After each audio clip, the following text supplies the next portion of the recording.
은혜 받으실 하나님의 말씀은 고린도 후서 5장 7절의 말씀이 되겠습니다.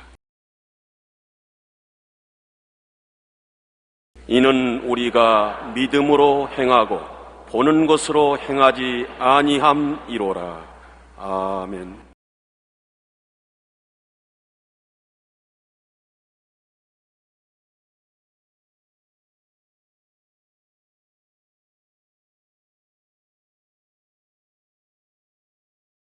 믿음으로 행하고 보는 것으로 하지 않는다는 제목으로 말씀을 나누고자 합니다. 믿음이란 보는 것, 듣는 것, 냄새 맡는 것, 감각으로 느끼는 것을 초월한 제6감에 속하기 때문에 이해하기가 굉장히 어렵습니다. 그러나 우리가 하나님과 함께 사는 수단은 오직 믿음뿐입니다. 오감각을 통하여 하나님을 알려고 하면 낭패를 당하게 됩니다. 아담이 믿음으로 행하고 눈으로 선악과를 보는 것에 현혹되지 않았더라면 마귀의 손에 놀아나지 않았을 것입니다. 하나님께서 선악과를 먹는 날에는 죽으리라 했으니 그 말씀을 믿었으면 되었는데 선악과를 바라보고 먹음직하고 보암직하고 지혜를 얻기에 탐스럽기도 하다고 생각했기 때문에 마귀의 올무에 빠진 것입니다. 믿음으로 행하지 않고 보는 것으로 행했기 때문에 낭패를 당한 것입니다. 예수님께서 광야에서 40일 금식하신 후 마귀의 시험을 당하실 때 주님은 철저히 하나님 말씀을 믿는 믿음으로 행하고 보는 것, 즉 감각으로 느끼는 것을 따라 행하지 않았기 때문에 마귀를 이길 수가 있은 것입니다. 우리는 아브라함을 항상 믿음의 조상이라고 말합니다. 첫째로 아브라함이 왜 믿음의 조상이 되었는가라는 것입니다. 그것은 아브라함이 믿음으로 행하고 보는 것으로 행하지 않았기 때문에 그랬습니다. 아브라함의 생애 속에 대개 믿음으로 행하고 보는 것으로 행해서 시험도 좀 들었지만은 결국 믿음으로 극복한 것입니다. 그는 부르심을 받았을 때 믿음으로 갈 바를 모르고 나갔습니다. 하나님이 다 지도를 펼쳐놓고 이곳에 네가 갈 곳이다 이렇게 하지 않고 그냥 나오라고 하셨습니다. 창세기 12장 1절로 4절에 야훼께서 아브라함에게 이르시되 너는 너희 고향과 친척과 아버지의 집을 떠나 내가 네게 보여줄 땅으로 가라. 내가 너로 큰 민족을 이루고 네게 복을 주어 내 이름을 창대케 하리니 너는 복이 될지라. 너를 축복하는 자에게는 내가 복을 내리고 너를 저주하는 자에게는 내가 저주하리니 땅의 모든 족속이 너로 말미암아 복을 얻을 것이라 하신지라. 이에 아브라함이 야훼의 말씀을 따라갔고 롯도 그와 함께 갔으며 아브라함이 하란을 떠날 때 75세였더라. 75세의 나이에 하나님이 가라고 하시니 갈 바를 모르고 오직 하나님 말씀을 믿고서 떠난 것입니다. 그래서 가나안 땅까지 들어왔는데 반드시 믿음은 시험을 당합니다. 진짜로 믿느냐 가짜로 믿느냐는 시험을 통해 봐야 알겠습니다. 쇠붙이가 진짜냐 가짜냐는 불에 녹여보아야 진짜 가짜가 드러나는 것과 같은 것입니다. 그러므로 불같은 시험이 반드시 다가와서 믿음을 증명해 보는 것입니다. 아브라함이 하나님을 믿고 가나안 땅에 들어왔는데 가나안 땅에 큰 기근이 다가왔습니다. 모든 나무와 풀들이 다 마르고 우물물이 말라버렸습니다. 짐승들이 다 굶어 죽고 종들도 뿔뿔이 도망치고 따라온 일가 친척들도 다 고향으로 돌아갔습니다. 아브라함은 그 아내 사레와 조카 롯과 가나안 땅에 남아있었는데 굉장한 시련이 다가왔습니다. 보는 것이 다 가뭄에 시들어지고 불타버린 것입니다. 어느 곳을 보아도 희망이 없습니다. 그러나 하나님은 가나안에 가라고 말합니다. 가나안이 이상 다른 데 가라는 말씀 안 했습니다. 말씀을 믿고 그 자리에 머물러 있을 것이냐 보는 환경을 보니 황폐해지는데 살 길을 찾을 것이냐 시험에 들었습니다. 아브라함은 그만 믿음을 놓아버렸습니다. 보는 것에 영향을 받아서 여기 있다가는 다 굶어 죽겠다. 우리가 비가 내리고 물이 많고 살기가 좋은 애굽으로 가자. 믿음을 놓아버리고 보는 것을 따라 출발했습니다. 그 결과 그가 애굽에 내려가서 얼마나 큰 수치와 곤욕을 당한 것은 여러분이 잘 아시는 바인 것입니다. 아내를 바로에게 뺏기고 수치와 곤욕을 한없이 당했었습니다. 믿음으로 행하고 보는 것으로 행하지 말아야 되는데 믿음을 저버리고 보는 것으로 행하면 환경과 운명의 노예가 되어버리고 마는 것입니다. 하나님의 특별하신 자비와 긍휼이 아니었으면 아브라함은 애굽에 내려가서 망했을 것입니다. 옛날 어떤 사람이 광산에 등불을 들고 땅속 깊이 들어가서 시찰을 하다가 그만 등불이 꺼졌습니다. 광산의 갱도에 깊이 들어가서 등불이 꺼졌으니 어디로 나갈지를 모릅니다. 당황을 했습니다. 죽었다고 생각하고 기가 막혔습니다.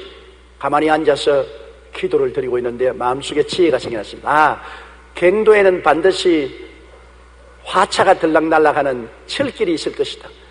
그래서 발을 맨발로 하고 더듬어 보니까 갱도에 철길이 발에 닿거든요. 그래서 발로서 그 철길을 더듬어서 철길을 밟고 따라 나오니 눈에는 안 보여서도 철길만 따라 나오니까 결국에 그는 갱도 입구에 나와서 환한 천지를 바라볼 수가 있는 것입니다. 오늘날 우리가 아무리 캄캄한 동굴 속에 들어갔을지라도 우리를 인도하는 철길인 말씀을 따라서 믿고 나가면 문제가 해결되고 우리가 승리의 길로 나올 수가 있는 것입니다. 그런데 말씀의 철길을 저버리고 환경을 바라보면 길을 잃어버리고 낭패에 빠져버리고 말 것입니다. 아브라함은 말씀을 믿는 믿음을 저버리고 보는 것을 따라갔다가 큰 낭패에 떨어졌던 것입니다. 회개하고 돌이켜 하나님이 다시 가나안 땅으로 올라오게 했습니다. 가나안 땅에 올라와서 아브라함도 은과 금이 풍부하고 종들도 많고 짐승도 많았는데 조카 롯도 일가를 이루어서 은과 금도 많고 종도 많고 짐승될 때도 많아서 좁아는 땅에 두 가족이 함께 살 수가 없었습니다. 아브라함의 종과 롯의 종들이 우물물 때문에 싸우고 풀 때문에 싸웠습니다. 어린아이 싸움이 어른 싸움이 되어서 아브라함과 조카 롯이 다투게 되니 기가 막힙니다.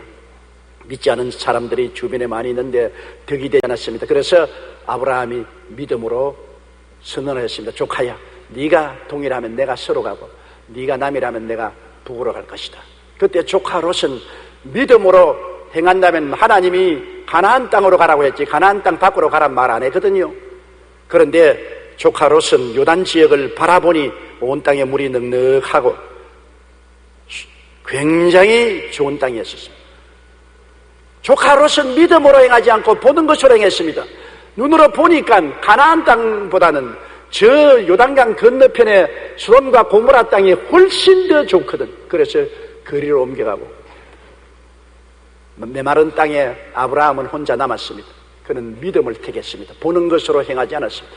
마땅히 아저씨가 되니까 조카보다도 선취권이 있지 않습니까? 내가 먼저 택하겠다. 그리고 눈에 보이는 좋은 땅으로 갈 수 있었는데도 불구하고 그는 믿음으로 조카에게 선취권을 주고 조카가 떠나고 난 다음 하나님이 약속의 땅에 믿음으로 머물러 있으니까 하나님이 아브라함에게 복을 주셨습니다. 창세기 13장 14절로 15절에 롯이 아브라함을 떠난 후에 야훼께서 아브라함에게 이르시되 너는 눈을 들어 너 있는 곳에서 북쪽과 남쪽 그리고 동쪽과 서쪽을 바라보라. 보이는 땅을 내가 너 자손에게 주리니 영원히 이르리라. 믿음으로 행하면 하나님이 대답해 주시는 것입니다. 내 믿은 대로 될지어다. 보는 것으로 행하면 세상과 마귀의 올무에 빠져들어가는 것입니다. 조카 롯은 보는 것으로 행했다가 나중에 소돔 고모라 성에서 전쟁이 일어나서 가산 다 잃어버리고 포로로 잡혀가는 비극적인 신세까지 되었으나 아브라함이 구해 주신 것을 여러분 잘 알고 계신 것입니다. 아브라함은 믿음으로 행했다가 보는 것으로 시험에 떨어지고 또 믿음으로 행했다가 또 보는 것으로 시험에 떨어져서 우리에게 큰 위로가 됩니다. 우리도 믿음으로 행했다가 보는 것으로 떨어지고 믿음으로 행했다가 보는 것으로 시험에 떨어질 때가 많지 않습니까? 그래도 회개하고 돌아오면 하나님이 다시 복구시켜 주시는 것입니다. 아브라함이 가나안 땅에 들어온 지 10년이 지나서 85세 때 하나님께 아들을 달라고 부르짖어 기도했습니다. 그러니까 하나님이 하루 아브라함을 밤중에 불러내서 하늘을 쳐다보고 별들을 헤아리라고 했습니다. 창세기 15장 5절로 6절에 그를 이끌고 밖으로 나가 이르시되 하늘을 우러러 뭇 별을 셀 수 있나 보라. 또 그에게 이르시되 내 자손이 이와 같으리라. 아브라함이 야훼를 믿으니 야훼께서 이를 그 의로 여기시더라. 이야, 아브라함이 굉장한 하나님의 약속을 믿었습니다. 자기 나이 85이고 아내의 나이 75인데도 불구하고 하나님이 내 자손을 저 하늘의 별들같이 많게 하실 것이라 믿음이 가슴에 가득해서 흐뭇하게 들어오는데 당장 보는 것으로 시험을 받습니다. 사례가 뭐라고 하냐니까 여보 이리 좀 오세요. 내가 당신에게 시집 온 지 지금까지 중풍추후를 같이 나누면서 살았는데 자식을 못 낳아주어서 얼마나 미안한지 몰라. 이제 나는 경수가 떨어졌습니다. 이젠 자식 낳을 수 없어요. 얘야 이리 오너라. 하갈이 왔습니다. 보세요. 젊고 싱싱하지 않아요? 하갈에게 들어가서 자식을 낳았어요. 말은 그렇게 하면서 사례는 속으로 아니야 크기를 기대했을 것입니다. 어느 여자가 자기 남편을 처백에 기쁘게 줄 여자가 어디 있습니까? 그런 여성이 있으면 한번 손 들어보세요. 없어요.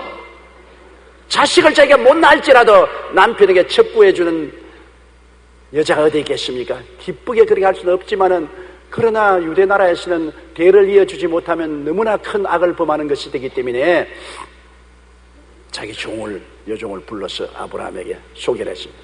아브라함이 하나님을 믿었으니까 여보 무슨 그런 노망 끝이 들린 소리를 하느냐.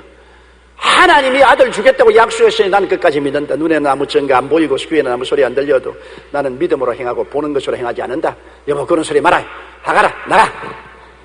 그랬으면 하나님도 좋아서 박수를 쳤을 것이고 사례도 과연 우리 남편이다. 할렐루야 원더풀 그렇게 했을 것입니다. 그랬는데 어디 하갈 한번 보자. 와 과연 젊고 싱싱하고 이쁘구나. 여보 고마워. 그만 그날 저녁에 하갈에게로 들어갔습니다.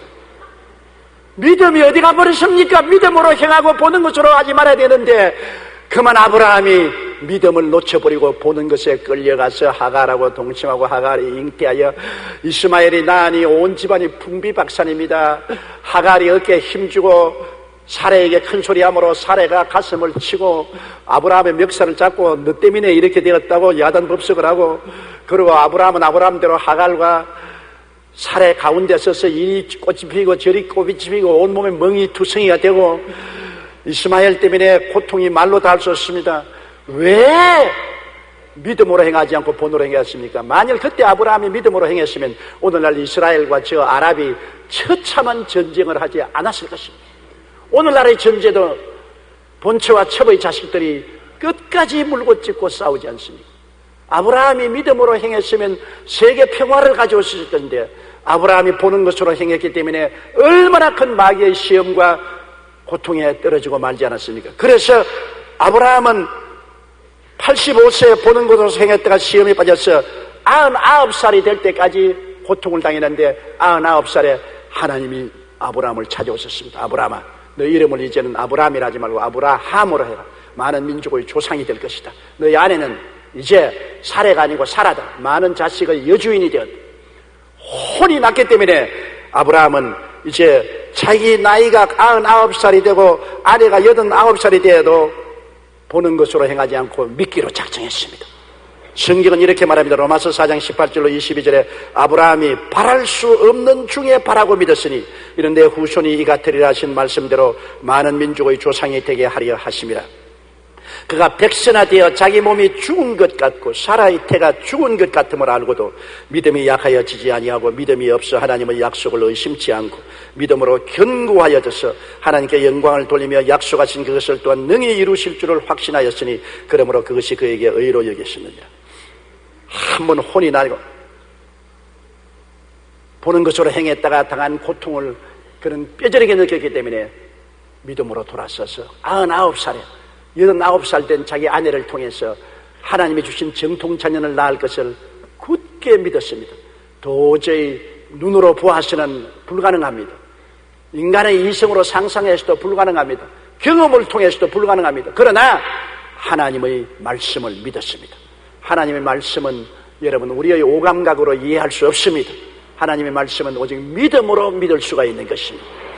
그 결과 아브라함이 백세가 되었을 때 90살이 된 자기의 아내를 통해서 자식을 낳았으니 그가 오늘 유대민족의 조상인 이삭이었습니다.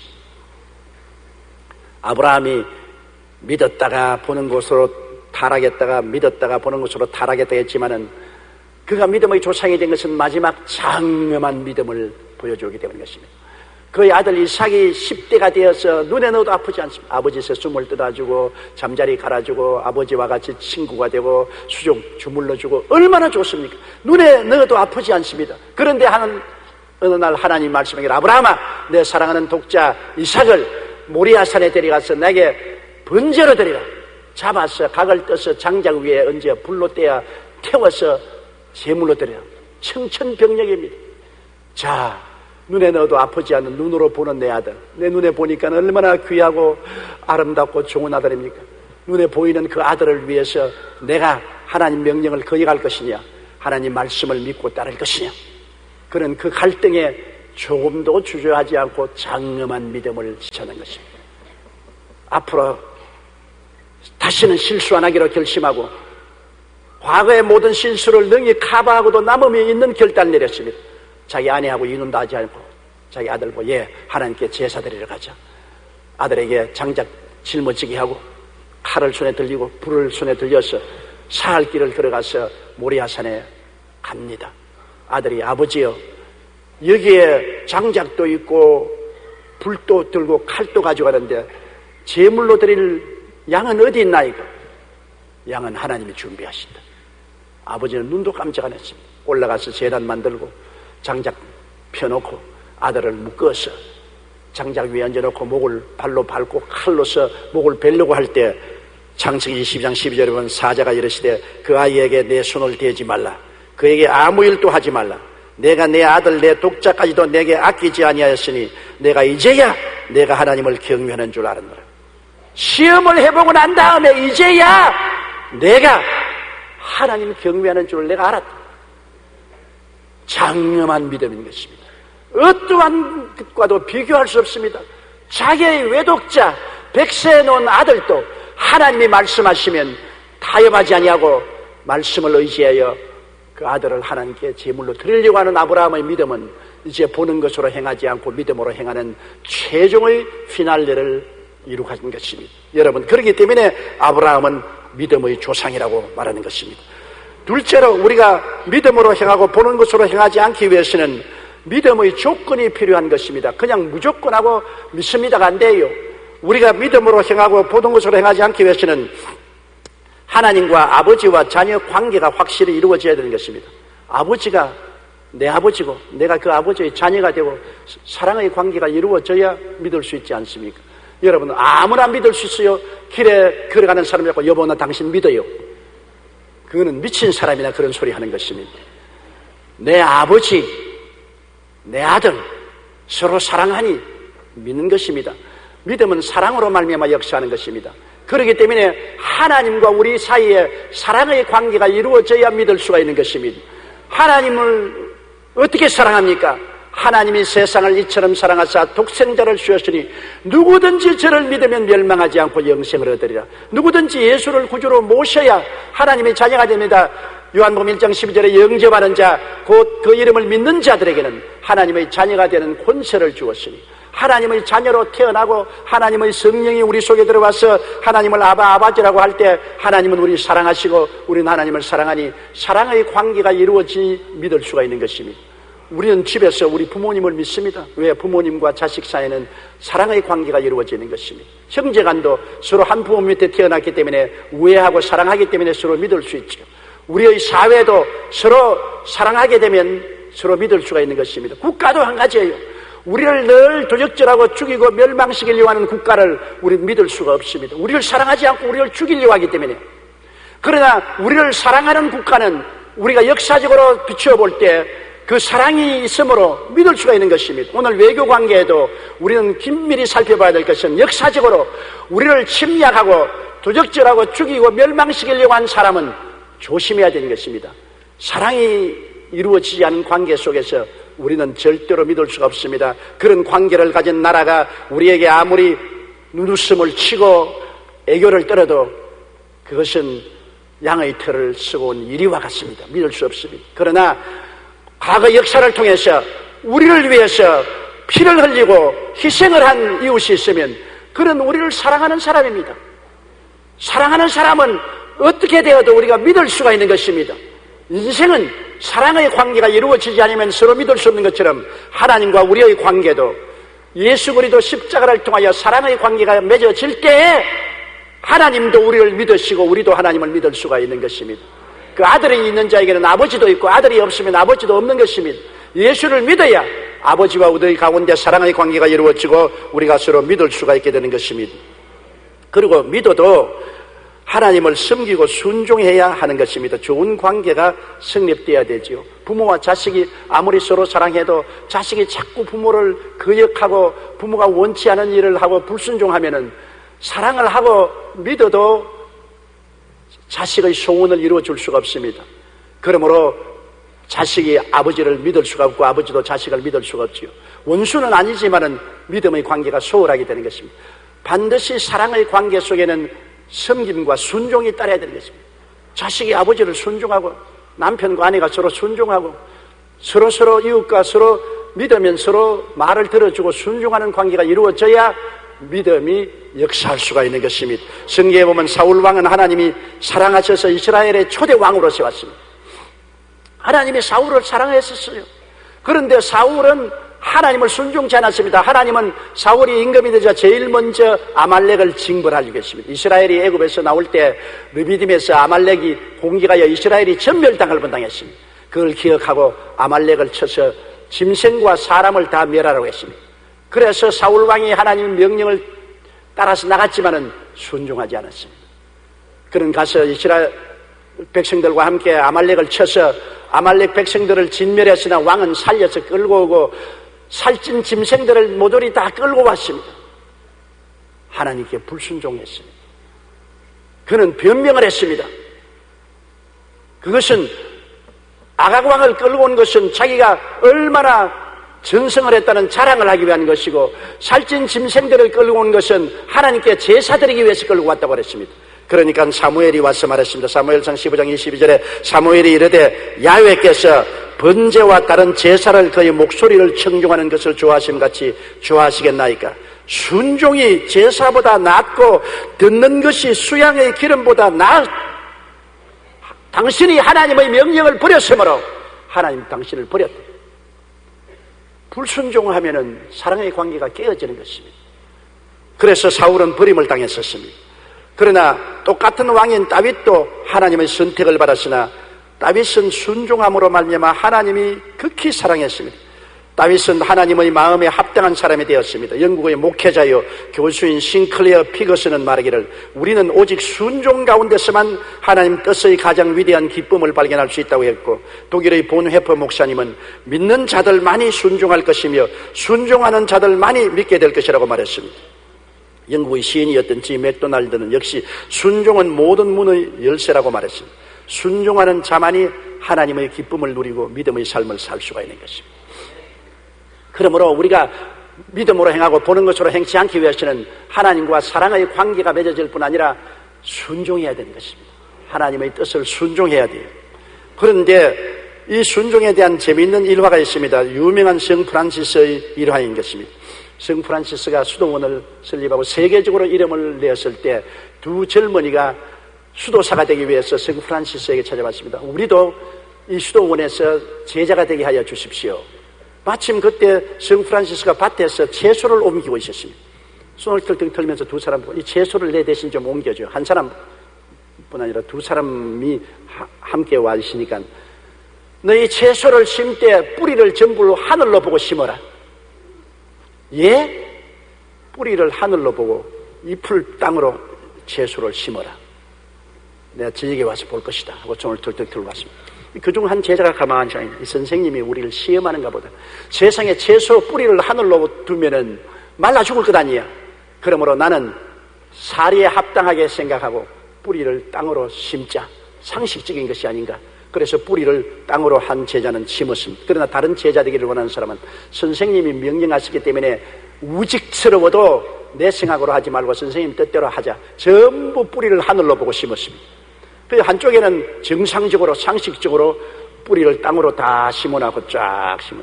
한쪽에는 완전히 뿌리를 하늘로 보도록 거꾸로 심어놨어. 그래서 성 프란시스가 저녁 늦게 찾아와서 두 제자 중에 뿌리를 땅으로 심은 제자를 불러서 너 참 지혜롭고 총명하다.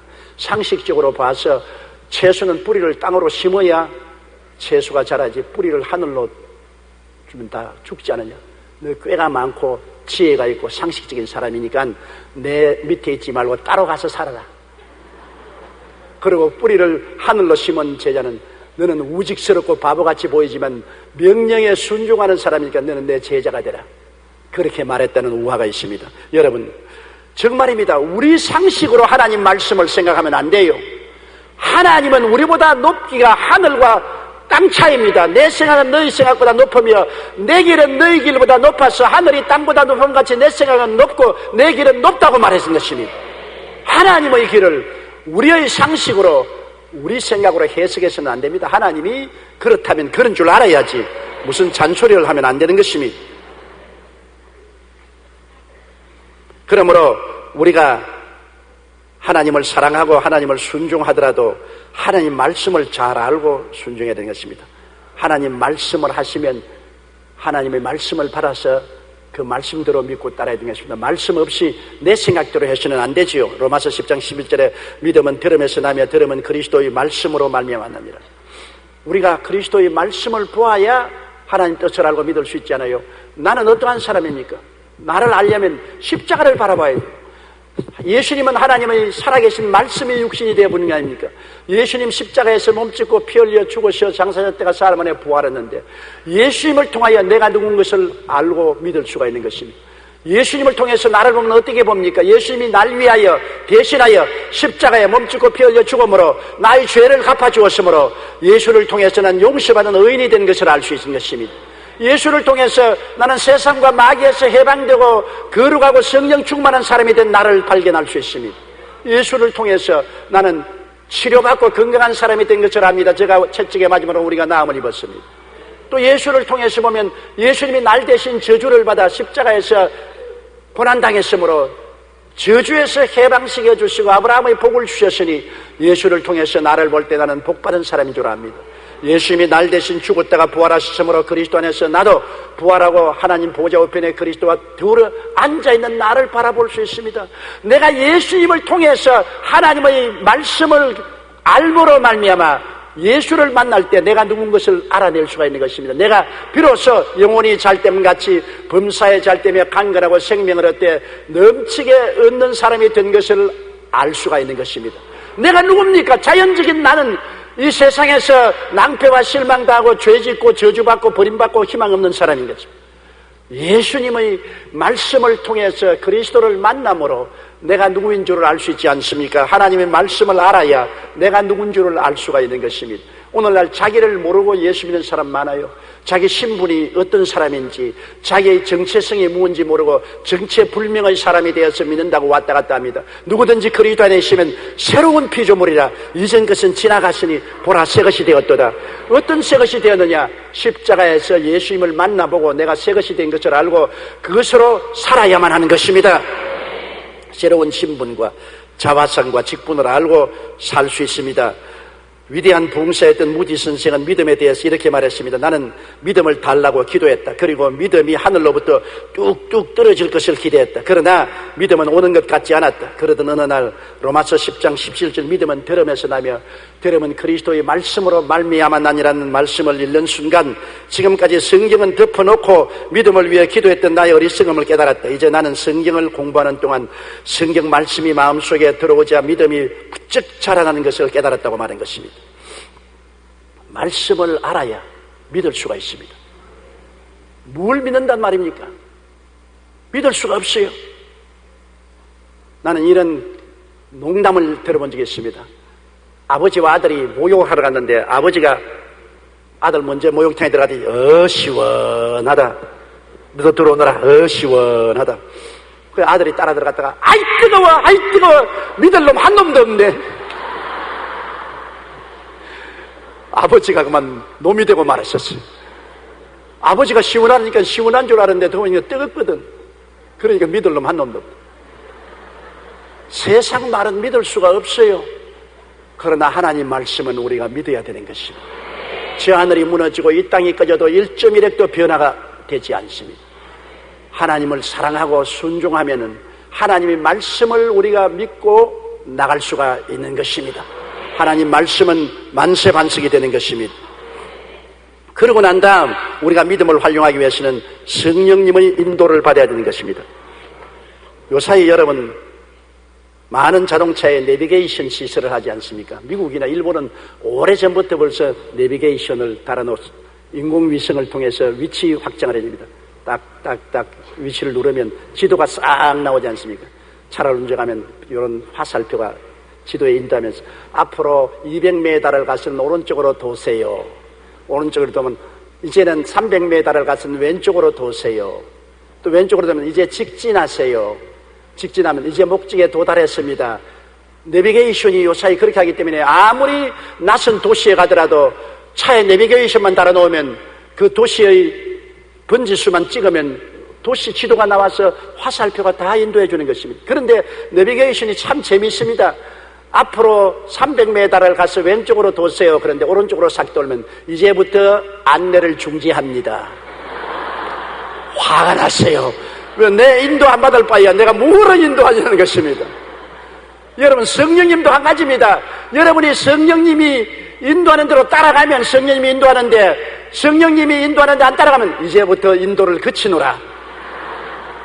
우리 육신의 눈으로 보고 육신의 귀로 듣고 육신의 마음으로 깨닫지만 하늘나라는 성령을 통해서 보고 성령을 통해서 듣고 성령을 통해서 깨닫습니다. 성령이 여러분의 눈이요, 성령이 여러분의 귀요, 성령이 여러분이 깨닫는 마음인 것입니다.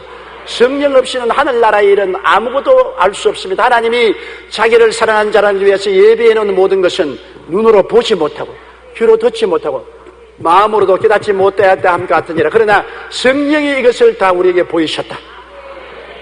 성령이 여러분의 눈이요 귀요 마음인 것입니다. 그러므로 성령님을 인정하고 환영하고 모시드리고 의지해야 됩니다. 예수님 말씀하시기를 내가 너희를 고아와 같이 버려놓지 않고 성령을 보내시겠다고 말씀한 것입니다. 그는 너와 함께 거하시며 너희 속에 계시겠다고 했었습니다. 성령은 이 자리에 계십니다. 우리 속에 와 계십니다.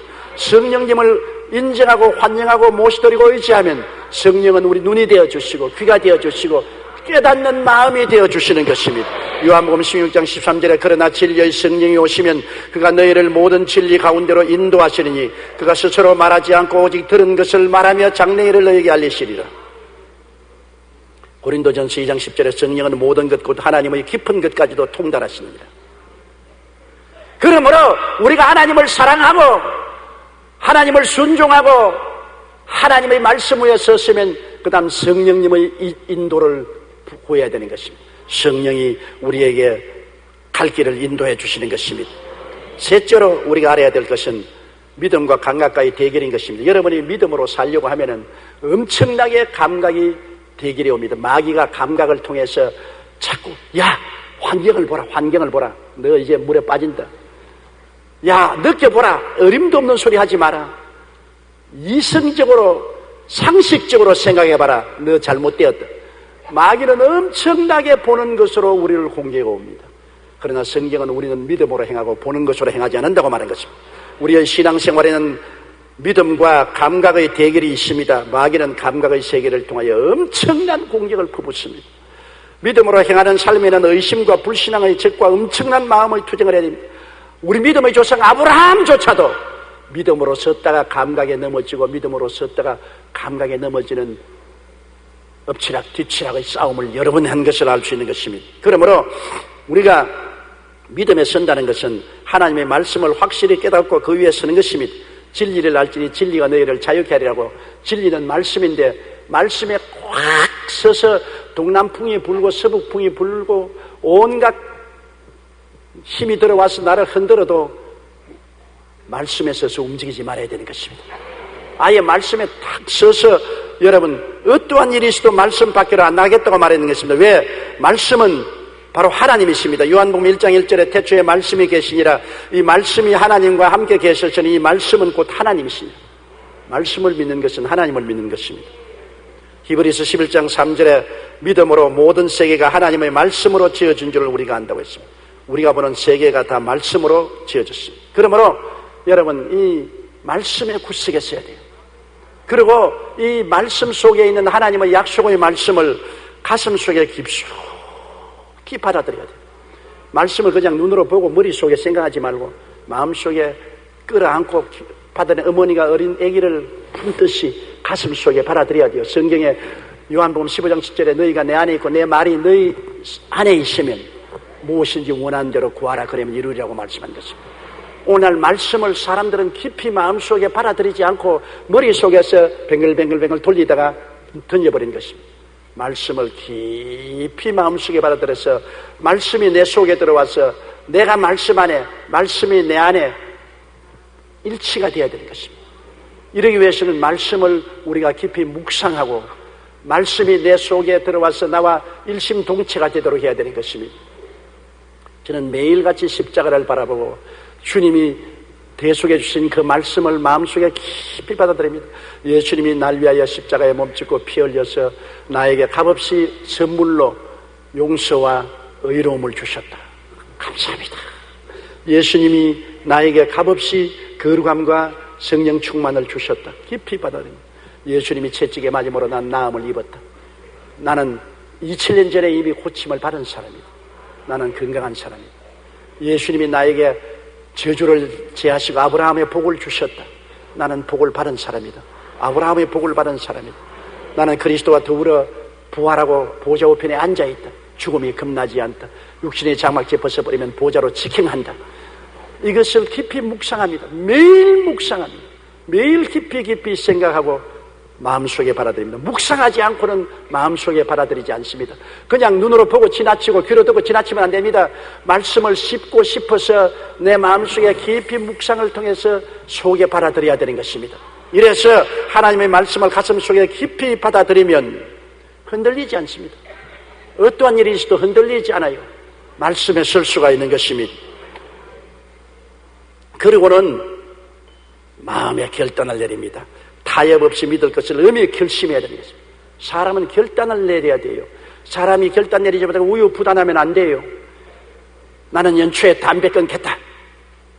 그러고도 담배값을 포켓에 탁 넣고서 돌아다닙니다. 담배 피울 생각이 나면 손을 내서 오늘 한 대만 피자 까짓것. 한 대 피면 2대 되고 3대 되고 에라 올해도 끝장났다 명년에 결심해야지. 우유부단합니다. 스코필드 성경을 주회를 따른 유명한 신학자가 있습니다. 그는 술 주정뱅이였습니다.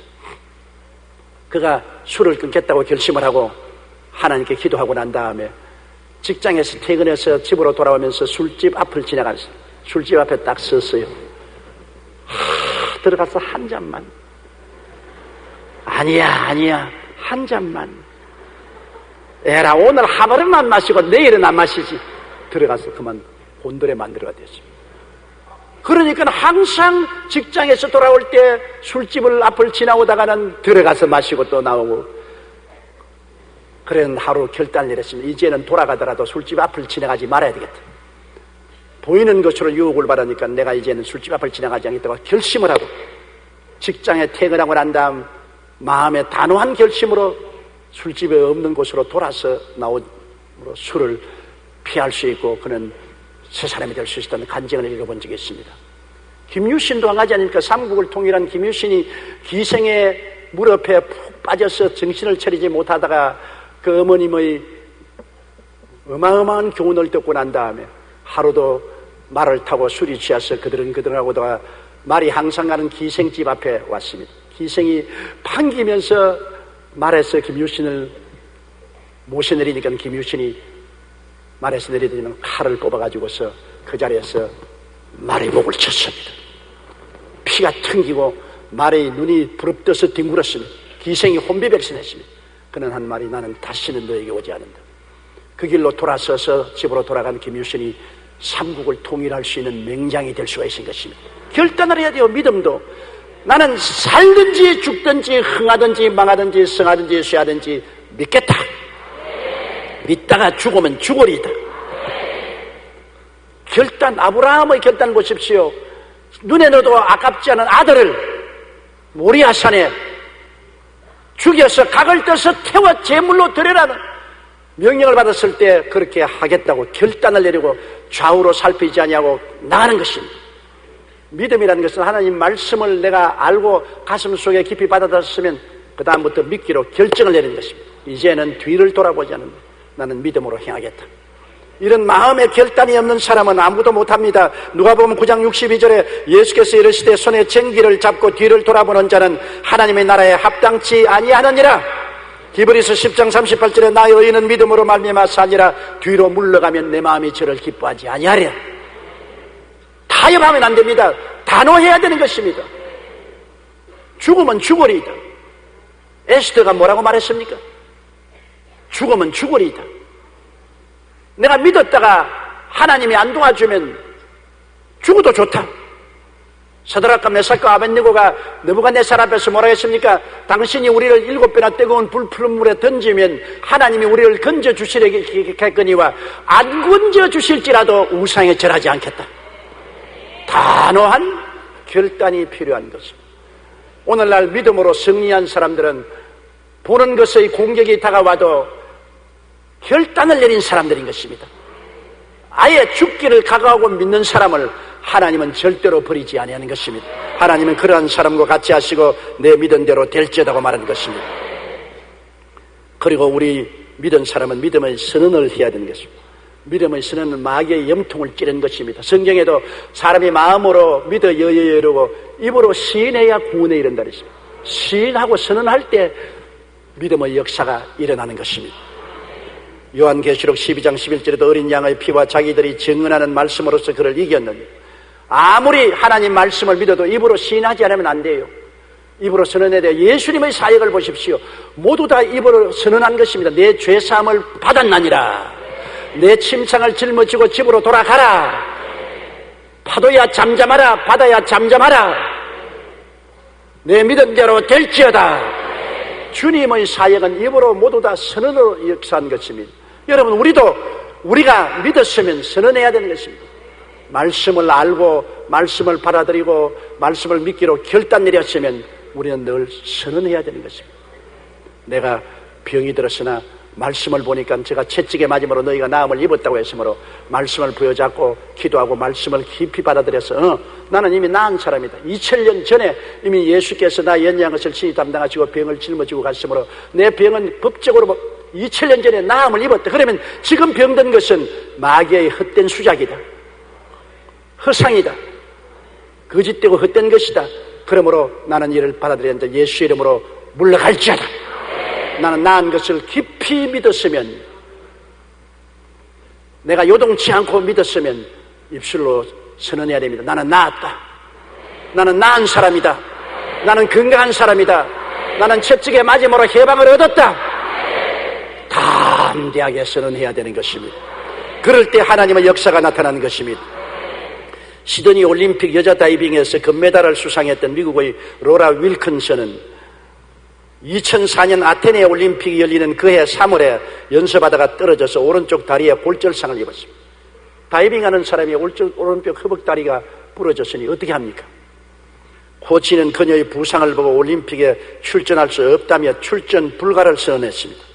그러나 윌킨슨은 하루에 수십 번씩 빌립보 4장 14절 내게 능력 주신 자 안에서 내가 모든 것을 할 수 있느냐는 말씀을 읽고 또 읽고 묵상하고 묵상합니다. 그 말씀을 보고 그 말씀을 마음속에 깊이 받아들였습니다. 깊이 받아들여요. 그러고 난 다음에 그는 그 말씀을 믿기로 결심을 했습니다. 의사들은 다이빙을 못한다. 코치도 이미 불가라고 말했습니다. 그래도 그는 하나님이 해줄 것을 믿고 입술로 시인했습니다. 그는 이 빌립보서 4장 13절을 계속해서 매일같이 묵상하며 입으로 시인했습니다. 나는 할 수 있다. 나는 다시 아테네 올림픽에 출전해서 선수로서 다이빙을 할 수 있다. 그래서 연습장에 이제 나가면 다른 사람들은 다 높은 데 올라가서 다이빙을 했는데 자기는 못하니까 수영복 입고 앉아서 꿈을 꾸는 것입니다. 바라봄의 법칙입니다. 자기가 다이빙을 기가 막히게 해서 모든 만중의 박수 갈채를 받고 1등의 금메달을 목에 따는 것을 목에 거는 것을 늘 상상했습니다.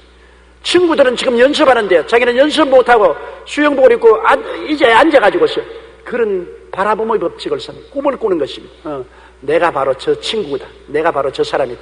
내가 다이빙을 멋있게 해서 만중의 박수갈채를 받고 멋지게 1등상을 얻는다. 금메달을 목에 달았다.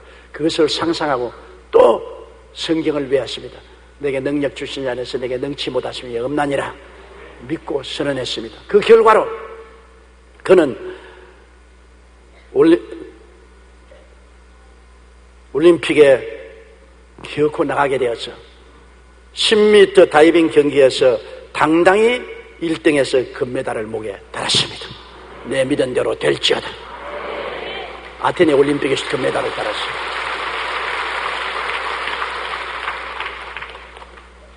이 미국의 선수가 바로 성경 말씀대로 한 것입니다. 그는 하나님의 말씀을 알고 그걸 깊이 받아들이고 믿기로 결단을 내리고 입으로 시인했습니다. 그리고 바라봄의 법칙으로 늘 꿈을 꾸었습니다. 그리고 다 안 된다는데 출전해가지고서 그는 1등상을 타고 금메달을 목에 달 수가 있었던 것입니다. 여러분, 성경은 말합니다. 할 수 있거든요. 무슨 말이냐? 믿는 자에게는 능치 못하심이 없나니라. 믿음은 상식을 초월하고 세상의 법칙을 초월해서 하나님의 기적으로 사는 것이 믿음인 것입니다. 다 할 수 있을 바에 믿을 필요가 없지요. 우리가 못하는 것 하나님이 하시기 때문에 하나님을 믿음으로 하나님의 기적으로 사는 것이 크리스찬인 것입니다. 우리가 믿음으로 행하고 보는 것으로 행하지 않은 것이 크리스찬인 것입니다. 안 믿는 사람은 다 보는 것으로 행하지요. 그러나 믿는 사람이 안 믿는 사람과 무엇가 다릅니까? 그는 하나님의 말씀을 믿음으로 행하는 것입니다. 하나님을 바라보고 하나님을 사랑하고 하나님을 순종하고 하나님을 믿고 그리고 하나님을 의지하고 담대하게 선언하고 보는 것의 시험을 이겨내는 것입니다. 여러분, 이 새해에는 보는 것으로 행하지 않고 믿음으로 행해서 여러분의 삶 속에 기사와 이적이 넘쳐나고 하나님의 은총을 받아서 영혼이 잘됨같이 범사에 잘됨에 강건하고 생명을 얻되 넘치게 얻어 선한 일을 넘치도록 해야만 하는 것입니다. 우리 예수 믿는 사람이 착한 일을 넘치게 안 하면 누가 할 수가 있는 것입니까? 가난하고 병들고 헐벗은 사람들에게 나누어주고 도와주고 붙들어 줄 수 있는 것은 우리가 할 수 있는 일이 아닌 것입니다. 온 천하 만국에 나가서 그리스도 영광을 나타내는 것도 우리가 할 수 있는 것인데 우리가 복을 받지 않고 누구에게 복을 나누어 줄 수 있는 것입니까? 우리가 성공하지 않고 누구에게 성공을 나누어 줄 수 있는 것입니까? 우리가 승리하지 않고 누구에게 승리에 동참하게 만들어 줄 수 있습니까?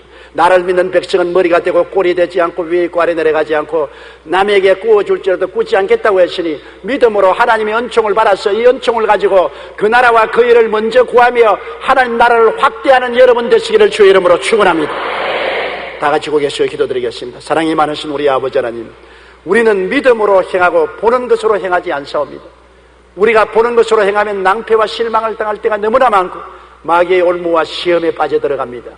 내 아버지 하나님이시여, 우리는 하나님을 사랑하고 하나님을 순종하고 하나님의 말씀을 받아들이고 하나님 말씀을 믿고 하나님 말씀을 선언하고 말씀을 도우려 삶으로 아버지 하나님의 기적을 체험하게 도와주시옵소서. 우리 성도 모두가 다 하나님의 기적적인 역사를 통해서 승리하고 성공적인 이 한 해를 살게 하여 주옵소서. 예수님 이름으로 기도드리옵나이다. 아멘.